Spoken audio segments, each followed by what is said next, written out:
ఇప్పుడే అందిన వార్త. స్టార్ హీరోయిన్ పై గ్యాంగ్ రేప్, పరిస్థితి తీవ్ర విషమం. అయితే ఈ విషయాలన్నీ పూర్తిగా తెలుసుకునే ముందు ఈ ఛానల్ ని సబ్స్క్రైబ్ చేసుకోండి ఫ్రెండ్స్.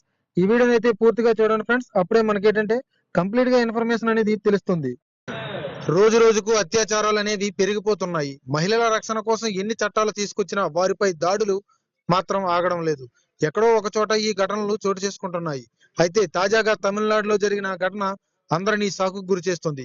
ఓ సహాయ నటిపై నలుగురు కామాంధులు రేప్ చేసి అత్యాచారం చేశారు. అయితే అసలు విషయంలోకి వెళితే హైదరాబాద్ కు చెందిన ఓ నటి తన కెరీర్ గురించి ఆలోచించి నటిగా మంచి షేర్ సంపాదించుకోవాలనే ఆశతో తమిళనాడుకు వెళ్ళింది. అక్కడే తన బంధువుల ఇంట్లో ఉంటూ పలు సినిమాల్లో కూడా నటించి మంచి ఫేమ్ సంపాదించుకుంది. అయితే ఇలా జరుగుతుండగా అదే సమయంలో ఆమె బంధువులు ఎవరూ లేని సమయం చూసి నటుడు డ్రైవర్ తో పాటు మరో ముగ్గురు నటిపై అత్యాచారానికి పాల్పడ్డారు. తన కాళ్ళు చేతులు కట్టేసి నోటికి గుడ్డ కట్టి దారుణంగా లైంగికంగా వేధించారు. ప్రస్తుతం ఈ ఘటన తమిళనాడులో సంచలనంగా మారింది. దీనిపై ఫిర్యాదు అందడంతో పోలీసులు ఎంక్వైరీ చేస్తున్నారు.